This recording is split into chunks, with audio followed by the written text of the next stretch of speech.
बहुत मुश्किल होता जाएगा उन पार्टियों को हराना जो सत्ता में। चुनाव के वक्त जो पार्टियां सत्ता में हैं, यानी जो गवर्नमेंट में हैं, उनके पास तिजोरी की चाबी है। शराबबंदी पर बैन हटाना मुद्दा होता, अगर शराबबंदी बिहार में हो, लोग समझते थे कि नीतीश जी का दौर समाप्त हो गया है लगभग। हमने इस बारी अपने अपेक्षा से, उसकी तुलना में हमारे रिजल्ट्स अच्छे तो नहीं आए, आप सबके सामने हैं। तो ये क्यों हुआ? उसके कई कारण हैं। मेरे समझ से जो सबसे बड़ा कारण है वो ये है कि बिहार की जनता चाहती नहीं थी कि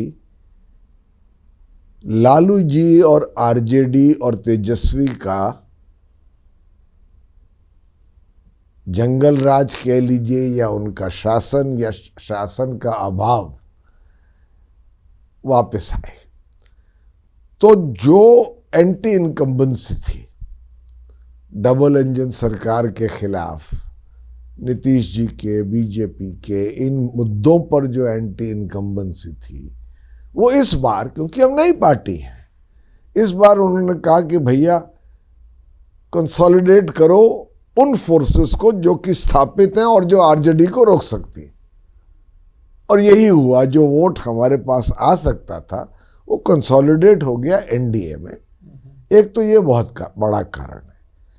दूसरा कारण मैं समझता हूं कि, और मैं अपनी गलतियों पर, जिन पर हम विश्लेषण करेंगे, सोच विचार करेंगे, उनको ढांपने की कोशिश नहीं कर रहा हूं। I am not trying to give you an alibi for mistakes that we may have made. We are a new party. Yes, of course. पर देखिए, अब बहुत मुश्किल होता जाएगा उन पार्टियों को हराना जो सत्ता में। आप जरा से गौर कीजिए मैंने क्या कहा है। क्योंकि चुनाव के वक्त जो पार्टियां सत्ता में हैं, यानी जो गवर्नमेंट में हैं, उनके पास तिजोरी की चाबी है। They have the key to the treasury, while others can only make promises. बाकी लोग वायदे करते हैं। उनके पास तिजोरी की चाबी है, जिसको खोल के तिजोरी में पैसा हो या ना हो, द ट्रेजरी में भी एम्प्टी, चुनाव के वक्त वो बांट सकते हैं। और अब एक माध्यम भी मिल गया उसका, डायरेक्ट बेनिफिट ट्रांसफर। और 1.25 करोड़ महिलाओं को आपने आचार संहिता के 1 घंटे पहले मॉडल कोड ऑफ कंडक्ट के 10-10 हजार रुपये बांट दिए। तो मैं किसी पर व्यक्तिगत आलोचना या कोई टिप्पणी नहीं कर रहा, पर उसका प्रभाव तो पड़ता है। गरीब प्रदेश है बिहार, डाक खानों के आगे मेला लग गया, और ये पैसा मॉडल कोड के आने के बाद भी चुनाव तक बंटता रहा, क्योंकि लोग क्यू में खड़े होकर के वो पैसे लेने को खड़े थे। तो निर्णय पहले लिया हो, पर वो कार्यान्वित उसके बाद भी होता रहा। तो मैं समझता हूं ये कुछ That has worked against you. That worked against me। फिर एक दूसरी बात है, देखिए, नीतीश जी एक्स फैक्टर थे इस इलेक्शन।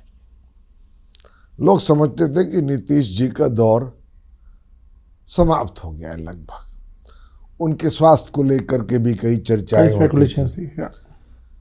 पर नीतीश जी 20 साल से मुख्यमंत्री हैं। लोगों के मन में ये भी था कि लालू यादव के जंगल राज के बाद नीतीश जी के आना और बिहार में जो बदलाव हुआ, खास तौर से कानून व्यवस्था में, यू सी, नीतीश जी's greatest contribution after the jungle raj was to restore law and order. Right. और नीतीश जी का एक अपना एक व्यक्तित्व था। एक तो परिवारवाद नहीं था, एक उनकी निजी शुचिता, पर्सनल इंटेग्रिटी। तीसरी चीज, उनका नाम ही लोगों ने सुशासन बाबू रखा। राइट। और चौथी बात ये थी कि जहां तक हो सके, मेरे समझ से सोशलिस्ट मूवमेंट जो था ना, इस देश का, इस देश के इतिहास का बड़ा हिस्सा उसके सबसे पॉलिश्ड प्रोडक्ट थे। अगर ये नहीं होता तो मैं तो फॉरेन सर्विस में था, तब एम्बेसडर था भूटान में। I know I resigned yes and I joined him because उनकी शख्सियत कुछ जैसी थी, his personality was such, and he could have been a future prime minister.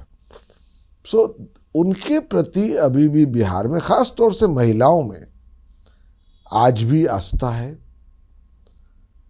एक coming to this point 1 minute sir, this शराबबंदी आप लोगों ने कहा था हम नहीं खोल देंगे, कहीं वो आपके खिलाफ तो नहीं काम कर गया? क्योंकि महिलाएं जो हैं उन्होंने बहुत सपोर्ट किया नीतीश का शराबबंदी को लेके, और वेयरएज आपकी पार्टी ने अनाउंस किया कि हम आएंगे तो शराब पे बैन हटाएंगे।